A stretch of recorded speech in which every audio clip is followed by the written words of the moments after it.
মহাত্মা গান্ধীকে অপমান করা চলছে না, চলবে না।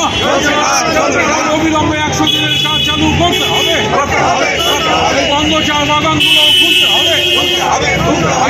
চাংলাবান্ধা ইন্টিগ্রেটেড পৌর বোর্ডের শ্রমিক স্বার্থে লড়াই চলছেই চলবে। এই চা শ্রমিকদের স্বার্থে আইনটিসি লড়াই চলছেই চলবে। আজকে আমরা এসেছি উত্তরবঙ্গের 8টি জেলা।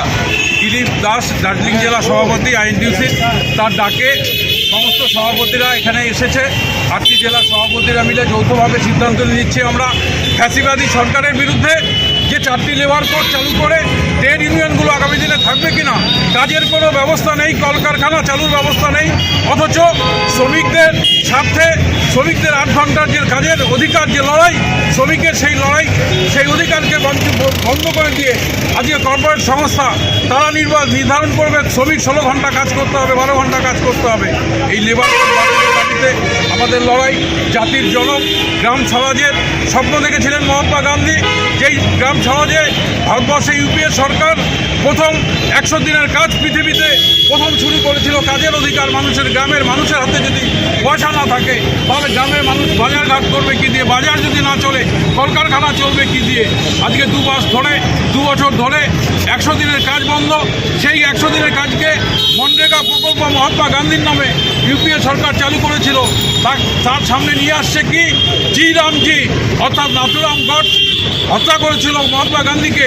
সেই নাথুরাম গডসের জি, নাথুরামের রাম, আবার নাথুরামজিকে মহাত্মা গান্ধীজি বানানোর যে প্রকল্প জি রামজি, এই প্রকল্প একবার রাম মন্দির, একবার গান্ধী হত্যাকারী নাথুরামের নামে যে প্রকল্প সূত্রভাবে আনছে, সেই সূত্র সারাংশ কি?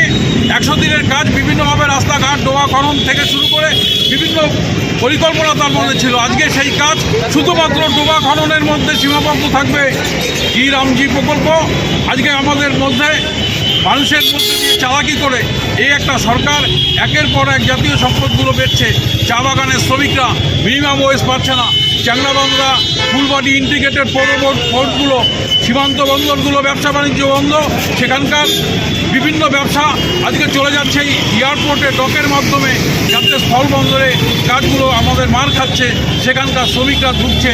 আজকে এইভাবে বিড়ি শিল্প থেকে শুরু করে একের পর এক শিল্প, আজকে জুট কর্পোরেশন থেকে শুরু করে রাজ্য সরকারের সিদ্ধান্ত, জুট, সুতো, পাট শিল্প, সুতো মিলের যে তাদের মায়না বাড়াতে হবে, বৃদ্ধি করতে হবে এবং মাসে তাদের 8টা ছুটির ব্যবস্থা করতে হবে। সেই সমস্ত আইন পশ্চিমবঙ্গের সরকার শ্রম দপ্তর পাস করে, কিন্তু সরকার এটাকে ইমপ্লিমেন্ট করবার জন্য সরকারের কোনো ব্যবস্থা নেই। আজকে চা থেকে পাট থেকে সীমান্ত বন্দরের কর্মী থেকে তাদের ব্যবসা বাণিজ্য থেকে শুরু করে 4টি লেবার কোড থেকে শুরু করে মনরেগা প্রকল্পে একের পর এক মনরেগা প্রকল্পে জি রামজি, নাথুরাম গডসের যে প্রকল্প ফাঁসিবাদী সরকার এনেছে, তার বিরুদ্ধে সোচ্চার সংঘবদ্ধ লড়াই এবং ইউনাইটেড লড়াই 8টি জেলা আমরা উত্তরবঙ্গে করব। রাজ্য নেতাদের কামারুজ্জামান কামার আমাদের সভাপতি, রাজ্যের সঞ্জীবা রেড্ডি আমাদের সর্বভারতীয় সভাপতি, তাদেরকে এনে উত্তরবঙ্গের আন্দোলন, উত্তরবঙ্গের এই আন্দোলনকে আরও যাতে লড়াইটা করা যায়। কারণ চা আমাদের প্রধান ভিত্তি, পাট শিল্প, পাট আমাদের প্রধান কৃষি যে ফসল, সেই তার উপর দাঁড়িয়ে কোনো কলকারখানা খোলবার আজকে দিদিরও কোনো ইচ্ছা নেই, দাদারও কোনো ইচ্ছা নেই। দিদি আজকে এখানে একটা মহাকাল মন্দির করবে। মহাকাল মন্দিরে কটা মানুষ ভিক্ষা করে খাবে? মহাকাল মন্দিরে কটা মানুষ দেখতে পারবে? কটা দর্শনার্থী হবে? অথচ পাট শিল্প